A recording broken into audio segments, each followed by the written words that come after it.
পলাতক আছে 5 জন। না এটা জানলে তো আমি ধরে নিয়ে আসতাম যে টোটাল 17 জনের বিরুদ্ধে আমরা চার্জশিট দিয়েছি বলতে এই 17 জনকে জিজ্ঞাসাবাদ করে তাদের তথ্য প্রমাণ এটা তদন্ত করে আমরা যেতে পেরেছি আমরা সেই অবস্থানে আছি।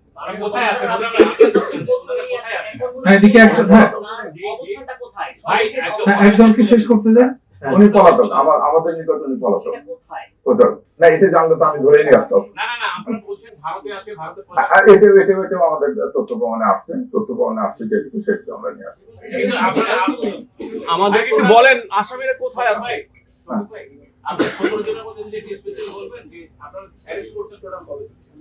আমরা অ্যারেস্ট করেছি 12 জনকে। হ্যাঁ আর পলাতক আছে 5 জন।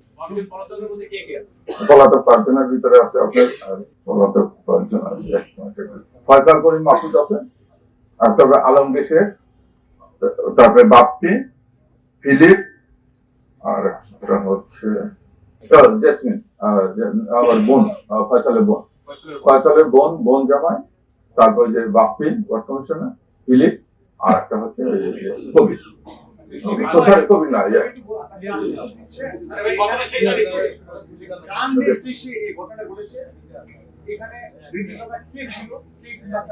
আমরা তো বলেছি যে একজন ওয়ার্ড কমিশনারের ছিলেন এটা আমরা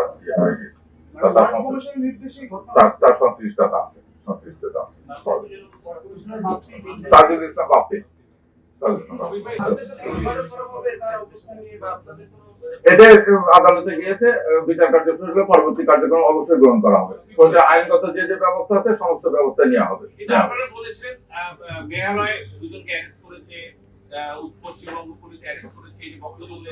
সবই সত্য। এখন কিন্তু আমরা একটা রাষ্ট্রের নিয়ে আমরা বলতে চাচ্ছি না আমরা আমাদের তদন্তে যেটুকু পেয়েছি সেটুকু নিয়ে আমরা জানতে পেরেছি এটা তো সারা আগে বলে গেছি।